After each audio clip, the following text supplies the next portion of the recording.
कहते हैं कि कफार कभी भी आपके खैरखा नहीं हो सकते। वही हुआ शहंशाह जो कि उस्मान बे से इत्तेहाद करने के बाद क्लॉडियस को मारने वाला था और बुरसा वापस लेने वाला था।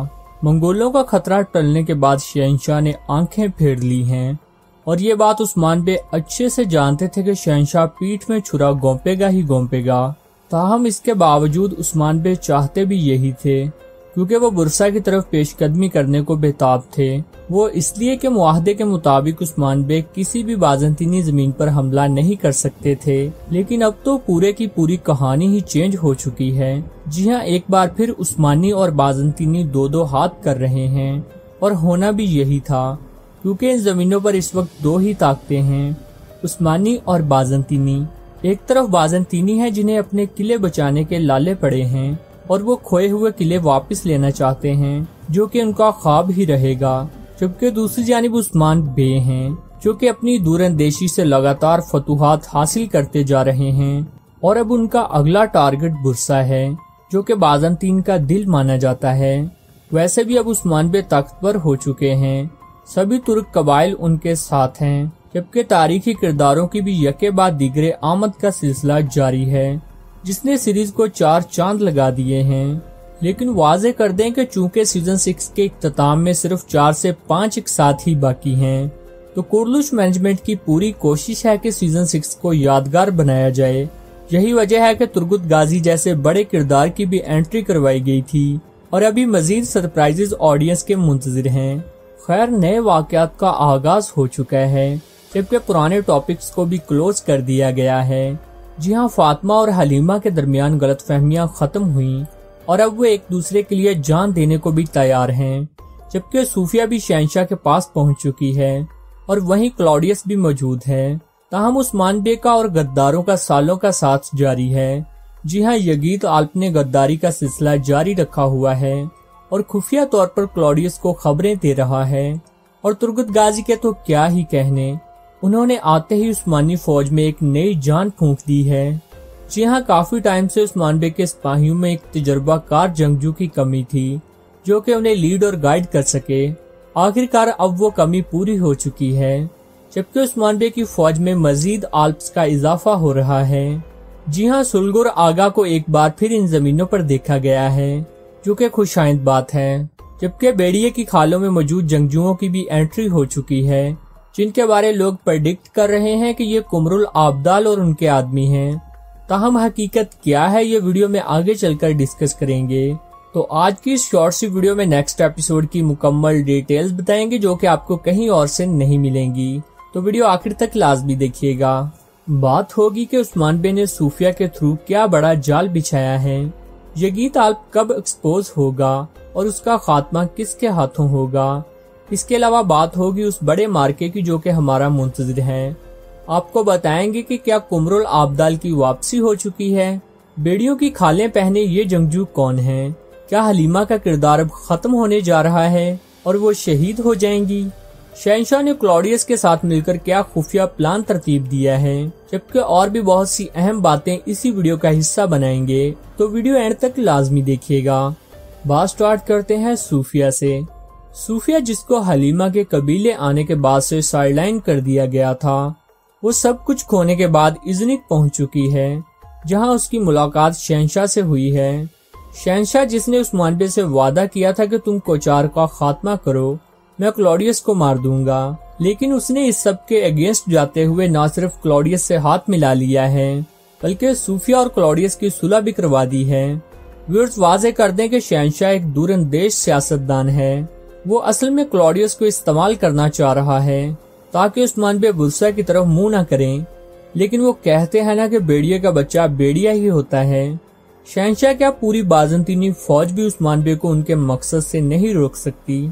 अगर आपको याद हो तो गुज़िश्ता किस्त में उस्मान बे ने सूफिया से कहा था कि अब तुम्हारे पास कुछ नहीं रहा, अब तुम्हारे पास एक ही ऑप्शन है कि तुम वही करो जो मैं कहता हूँ। यही वजह है कि हर कोई पूछ रहा है कि क्या सूफिया उस्मान बे के कहने पर सब कर रही हैं, या कि सूफिया गद्दारी कर रही है। व्यूअर्स, सबसे पहले एक चीज वाज़े कर दें कि सूफिया का इख्तिताम आ चुका है। जी हाँ, सूफिया सिर्फ 1 से 2 किस्तों की मेहमान है। ये बात अलग है कि सूफिया का सब कुछ क्लॉडियस की वजह से ही गया।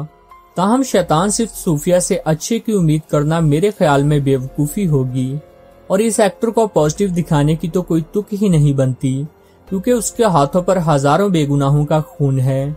यहाँ दो पॉसिबिलिटीज हैं। अगर तो सूफिया उस्मान बे के प्लान के मुताबिक चलती है तो यगीत आल्प उसे क्लॉडियस के सामने एक्सपोज कर देंगे और वो क्लॉडियस के हाथों मारी जाएगी। ताहम अगर वो उस्मान बे से गद्दारी करते हुए क्लॉडियस से हाथ मिला लेती है तो उसे उस्मान बे के कहर से कोई नहीं बचा सकेगा और वो उस्मान बे की तलवार की दार महसूस करेगी। अगर सूफिया की बात हो ही रही है तो थोड़ी सी बात पोइना यानी हलीमा की भी कर ही लेते हैं। व्यूअर्स, अगर आपको याद हो तो जब हलीमा यानी पोइना का किरदार अपीयर हुआ था तो हमने आपसे तभी कहा था कि ये एक फिक्शनल कैरेक्टर है, क्योंकि उस्मान बे की इस नाम की कोई बेटी नहीं थी। तारीख में सिर्फ फातिमा का ही जिक्र मिलता है। ये अलग बात है कि पिछले दिनों आधे से ज्यादा स्क्रीन टाइम हलीमा को ही दिया गया, जबकि अब भी उसके 3 से 4 सीन जरूर दिखाए जाते हैं। अब चूंकि तारीखी किरदारों की आमद की भरमार जारी है तो फिक्शनल किरदारों की छुट्टी होने जा रही है और जरकुताई जैसे बड़े किरदार भी सीरीज को खराबात कह जाएंगे। ऐसे में हलीमा के किरदार का भी फैसला होने जा रहा है। जी हाँ, या तो हलीमा का किरदार साइडलाइन कर दिया जाएगा या फिर उनकी शहादत दिखा दी जाएगी। ताहम अगर शहादत नहीं भी दिखाई जाती तो भी वो सिर्फ चंद किस्तों की ही मेहमान हैं, क्योंकि उन्हें सीजन 7 का हिस्सा नहीं बनाया जाएगा। व्यूअर्स, चूंकि मंगोलों का खतरा टल चुका है तो अब बाज़ंतीनी और उस्मानियों ने एक दूसरे के खिलाफ महाज खोल लिया है। जी हाँ, काई और बाज़ंतीनी शुरू से ही हरीफ हैं। शहंशाह और उस्मान बे दोनों इस बात से खूब वाकिफ हैं कि इन जमीनों पर बड़ा मार्का होने जा रहा है जो कि फैसला कुन होगा और दोनों में से किसी एक की किस्मत का फैसला करेगा। यही वजह है कि शहंशाह ने इस हवाले से प्लान तरतीब देना शुरू कर दिया है, जबकि उस्मान बे भी तैयार हैं और छोटी मोटी झड़पों का तो आगाज हो ही चुका है। जैसे कि आपने बाला खातून और हलीमा को बाज़ंतीनी सिपाहियों से भी लड़ते हुए देखा है। क्लॉडियस, जिसे शहंशाह की सपोर्ट के बाद अब मजीद ताकत मिल चुकी है, वो उस्मान बे पर जोरदार हमला करने की कोशिश करेगा, लेकिन चूंकि उस्मान बे पहले से ही हमला एक्सपेक्ट कर रहे हैं तो वो क्लॉडियस का मुंह तोड़ जवाब देंगे। अलबत्ता यगीत आल्प की गद्दारी की वजह से उस्मान बे को थोड़ा बहुत नुकसान जरूर होगा और उस्मान बे को मंसूबा लीक होने की वजह से प्लान चेंज करना पड़ेगा। ताहम बहुत जल्द उस्मान बे शहंशाह के इस पालतू क्लॉडियस को अपने हाथों से जहन्नुम वासिल करेंगे, लेकिन उससे पहले क्लॉडियस उस्मान बे के किसी करीबी आल्प या प्यारे की जान ले सकता है। क्लॉडियस का तो खात्मा होगा, ताहम उसकी जगह पर शहंशाह नया कमांडर भेज देगा और फिर उस्मानियों और बाज़ंतीनियों के दरमियान ना खत्म होने वाली जंग का आगाज हो जाएगा।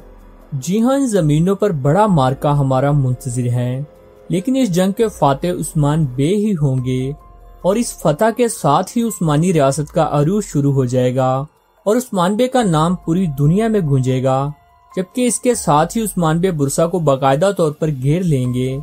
सीजन फिनाले का इख्तिताम बुरसा के मुहासरे पर होगा, जबकि बुरसा की फतह सीजन 7 में दिखाई जाएगी। अब बात करते हैं उस सवाल की जो कि बहुत ज्यादा पूछा जा रहा है कि यगीत आल्प की गद्दारी कब आश्कार होगी और उसका खात्मा किसके हाथों होगा। व्यूअर्स, जैसा कि आप जानते ही हैं कि कोजा बे के भाई यगीत आल्प मंगोल कमांडर कोचार के साथ मिलकर काम कर रहे थे। ताहम कोचार के मारे जाने के बाद क्लॉडियस ने उसे ब्लैकमेल करके अपनी तरफ कर लिया और अब उसके थ्रू कबीले की सारी खबरें लेता है। लेकिन वाज़े कर दें कि कोजा बे भी अपने भाई यगीत को अच्छे से जानते हैं। उन्हें जैसे ही यगीत पर थोड़ा सा भी शक होगा तो वो उसका पीछा करवाएंगे। उसी दौरान यगीत एक्सपोज हो जाएगा। वाज़े कर दे कि यगीत कोजा बे से बहुत ज्यादा डरता है, क्योंकि वो जानता है कि कोजा बे एक असूल पसंद और दूरंदेश आदमी है जो कि गद्दारी को हरगिज माफ नहीं करते। यगीत की गद्दारी उस्मान बे के सामने कोजा बे के लिए शर्मिंदगी का बायस जरूर होगी, ताहम वो उसे माफ नहीं करेंगे और चूंकि गद्दारी की सजा सिर्फ मौत है तो वो उसे अपने हाथों से सजा देंगे और यूं यगीत अपने इंजाम को पहुंचेगा। व्यूअर्स, अब बात करते हैं सीरीज में शामिल होने वाले उन नए किरदारों की जिन्होंने ऑडियंस को कंफ्यूज करके रख दिया है। व्यूअर्स, जैसा कि आप जानते ही हैं कि तुर्गुत बे की आमद के बाद मजीद तारीखी किरदारों की आमद का सिलसिला जारी है, जिसने ऑडियंस की खुशी को दोबाला कर दिया है। अब जिन किरदारों को बेड़ियों की खाले पहने दिखाया गया है, सबने कहना शुरू कर दिया है कि कोमरुल आबदाल की वापसी हो गई है। इस बारे क्या हकीकत है अभी बता देते हैं। व्यूअर्स, सबसे पहले एक चीज वाजे कर दें कि तारीख के मुताबिक कुमरुल आबदाल की वफात 1286 में हो गई थी और उन्होंने ज्यादा टाइम अर्तुगरुल बे के साथ ही गुजारा था। कुर्दुई सीरीज में जानबूझकर कुमरुल आबदाल को दिखाया गया, हालांकि वो अर्तुगरुल गाजी के दौर में थे। इस चीज का अंदाजा आप इस बात से लगा लें कि उनकी वफात 1286 में हुई थी, जबकि सीरीज में इस वक्त जो दौर चल रहा है वो 1316-17 का है, तो टेक्निकली तो उनकी वापसी पॉसिबल ही नहीं है। हाँ, अलबत्ता ये वर्दी कुमरुल आबदाल की थी। हमारे ख्याल से ये कोई सरदार ही है जो कि तुर्गुत बे के दोस्त हैं। व्यूअर्स, आपके ख्याल से नए आने वाले जंगजू कौन हैं?